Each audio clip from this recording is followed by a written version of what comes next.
Hi అండి. రవ్వ cake ఎలా చేయాలో చూపిస్తారండి. ఫస్ట్ అయితే ఒక బౌల్ తీసుకోవాలి. అందులోని హాఫ్ కప్ సూజీ రవ్వ, ఉప్మా చేసుకుంటాం కదా అదనమాట. హాఫ్ కప్పు ప్లస్ పావు కప్పు వేసుకోవాలన్నమాట. అందులోకి కాచి చల్లార్చిన రూమ్ టెంపరేచర్లో ఉన్న మిల్క్ని అయితే వేసుకోవాలి.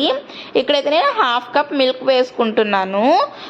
దీని ప్లేస్లో వాటర్ అయినా వేసుకోవచ్చు, మనమే తింటాం కదా అనుకో నేనైతే మిల్క్ వేసుకుంటున్నాను.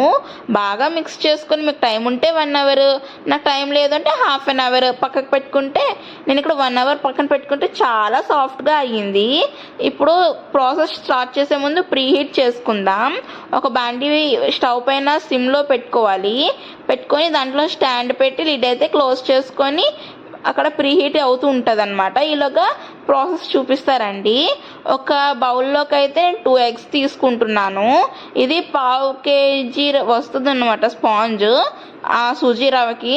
సో అలా అనుకుని 2 ఎగ్స్ని నేను బీట్ చేసుకుంటున్నాను. నార్మల్గా బీట్ చేసుకోవచ్చు, కానీ కొంచెం టైం టేకెన్ కదా, అంత ఫ్లఫీగా రాదు, స్పాంజీగా ఫోమీగా రాదు.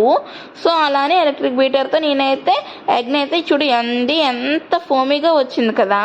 అందులోకే సూజీ రవ్వ మనం ఎంత తీసుకున్నామో సేమ్ క్వాంటిటీలో మనం షుగర్ పౌడర్ని అయితే తీసుకోవాలి.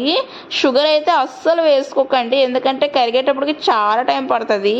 షుగర్ వేసుకొని మిక్స్ చేసుకున్నాక అందులోకే 1 teaspoon baking powder, half teaspoon baking soda వేసుకోండి, ఎందుకంటే డ్రై ఇంగ్రీడియంట్స్ వేరేగా ఉండవు కదా. సో కలుపుకొని వేసుకోవాలి. ఇప్పుడు కేక్లోకి ఆయిల్ అయితే వేసుకుంటాం కదా, దాని ప్లేస్లో నేను హాఫ్ గీ హాఫ్ ఆయిల్ వేసుకుంటున్నాను, అంటే పావు కప్పు 2 కలిపి అనమాట. తర్వాత అందులోకి 1 teaspoon vanilla essence, 1 teaspoon pineapple essence అయితే వేసుకొని మొత్తాన్ని కూడా బీట్ చేసుకున్నాను. చక్కగా మిక్స్ అయ్యేటట్టు బీట్ చేసుకోండి. అవి మరీ ఓవర్ స్పీడ్లో అయితే బీట్ చేసుకోవద్దు అనమాట. ఫ్లఫీనెస్ అనేది పోతుంది ఎగ్ వేసుకున్నాం కదా. తర్వాత 1 అవర్ నానపెట్టుకున్న సూజీ మిల్క్ కన్సిస్టెన్సీని అయితే ఈ బ్యాటర్లోకి కలుపుకోవాలి. ఇప్పుడు చాలా స్లోగా కలుపుకోవాలి, లేదు అనుకోనంటే ఎగ్ ఇదంతా పోతుందన్నమాట. బ్యాటర్ అయితే రెడీ అయిపోయింది.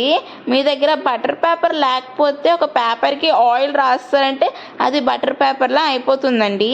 ఎక్కడైతే క్లిప్ మిస్ అయిపోయింది. బేక్ అయ్యాక రవ్వ కేక్ అయితే ఇలా వచ్చిందండి. నాకు మరీ బాగుందని చెప్పను, పర్లేదు బాగానే వచ్చింది. వెళ్తూ ఒక లైక్, ఒక సబ్స్క్రైబ్ చేసుకోండి. Thank you.